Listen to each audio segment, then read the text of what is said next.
여러분,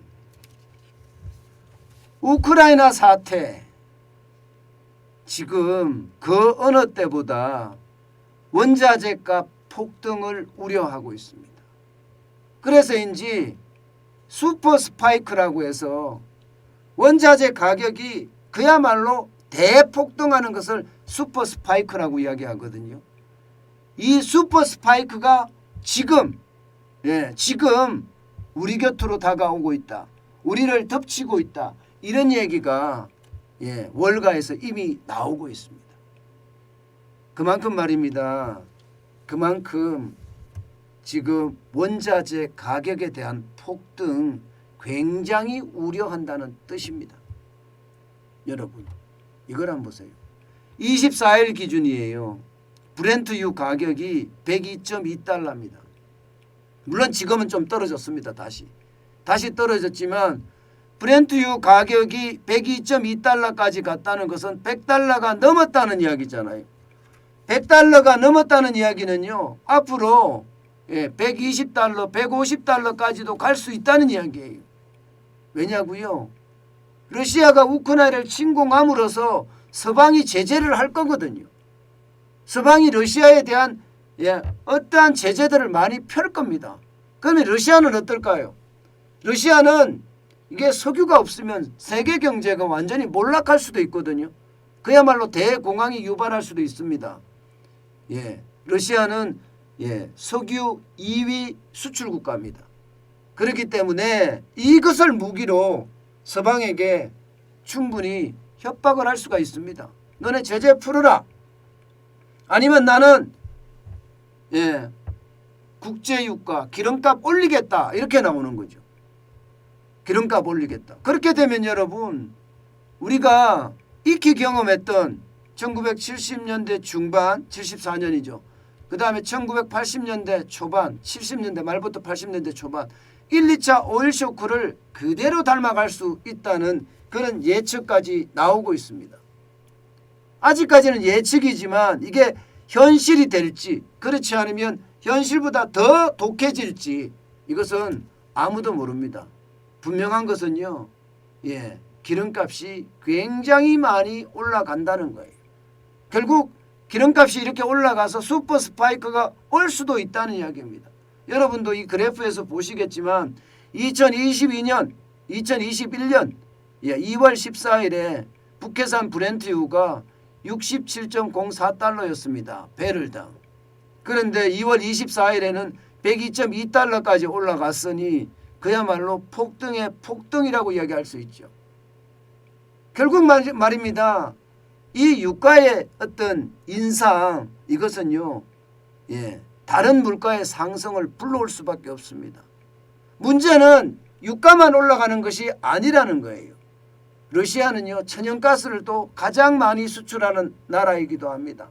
그래서 유럽에서는요. 천연가스가 폭등했어요. 여러분 보세요. 천연가스가 얼마나 폭등했는지. 천연가스가 2월 1일까지만 하더라도요. 76.17유로였습니다. 76.17유로. 이것이 2월 23일에는 88.89유로까지 지금 올랐습니다. 그만큼 빠르게 지금 오른다는 뜻이에요. 어디 그뿐입니까? 밀은요. 러시아나 혹은 우크라이나에서 생산하는 생산량이 전 세계의 30% 가까이 됩니다. 30%. 그런데 그 30%가 당분간 수출을 못하게 생겼으니까 여러분 보세요. 밀 가격 완전 폭등이죠. 2월 1일에 769 부셸당입니다. 부셸당 769센트가 지금 2월 23일에는 876센트까지 지금 엄청나게 올라갔잖아요. 엄청나게. 결국 말입니다. 에너지 가격이 올라가죠. 에너지 가격이 지금 국제유가부터 시작해 천연가스까지 에너지 가격이 올라가죠. 또 지금 밀 가격 올라가는 것처럼 이게 식물 가격, 곡물 가격 있죠. 세계 식량 가격 지수가 135.7까지 올라갈 정도로 세계 곡물들은 많이 올라갔거든요. 거기에다 밀 가격이 더 올라가니까 이게 곡물 가격도 굉장히 많이 올라갈 수 있습니다. 밀가만 올라가는 게 아니에요. 콩이나 옥수수에 대한 것도 다 같이 올라갈 수밖에 없는 거고요. 결국 쌀값도 올라갈 수밖에 없을 겁니다. 여기에다가 광물도 마찬가지죠. 광물도 러시아나 우크라이나에서 이 매장된 양들이 어마어마합니다. 그런데 서방의 어떤 경제 제재에 따라서 말입니다. 이 광물에 대한 수출길도 점점 막힐 거예요.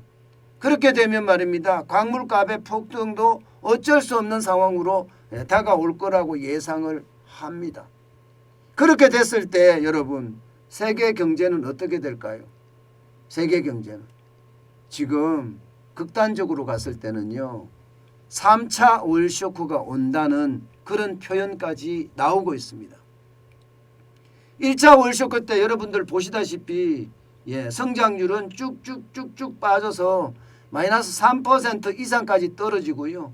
반면에 물가는 쭉쭉쭉쭉 올라서 플러스 12%까지 물가가 올라옵니다. 소비자 물가가. 1차나 2차는 더 심각합니다. 지금 3차 이번에도요. 그런 사태가 벌어질 가능성이 굉장히 많다고 이야기합니다. 그렇게 됐을 때 여러분 그 충격의 도는 굉장히 커질 거예요. 대한민국에도 슈퍼 스파이크가 그대로 부딪혀서 오일 쇼크 같은 쇼크가 현장에 터지지 않을까 우려하고 있습니다. 저는 여러분 그 어느 때보다 충격의 도는 저는 커질 거라고 생각합니다. 결국 우크라이나 발, 러시아 발 이 충격이 그 어느 때보다 커지고요. 이게 결국은 전 세계에 지금 보시는 것처럼 스태그플레이션을 완전히 불러와서 세계 경제가 대혼란에 빠지는 그런 상황에 가지 않겠느냐 하는 예측까지 지금 하고 있습니다. 여러분 저는요 지금 세계 경제 우리나라 경제 그 상황은요 이제 시작이라고 생각합니다. 앞으로 금리 인상부터 시작해서 중국의 어떤 경제 성장의 둔화 여기에 중국과 미국의 갈등 이런 것까지 합쳐지면 지금 세계 경제가 어디로 튈지 솔직히 아무도 모르겠어요. 그만큼 말입니다. 시장에 대한 위험도는 굉장히 커지고요. 안보에 대한 위험도까지도 저는 굉장히 커지고 있다고 봅니다.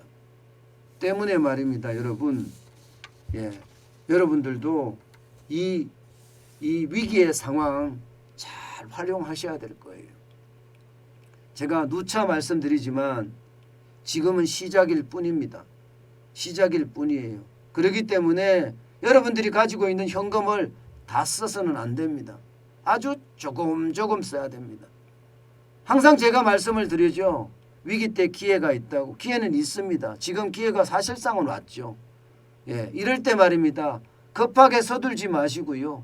천천히 분할 매수를 하면서 저점을 찾아가는 그런 상황 여러분들 만들어내야 될 겁니다. 너무 욕심을 내면 과유불급이라고 하잖아요. 너무 욕심을 내면요. 그 욕심이 화를 자초한다.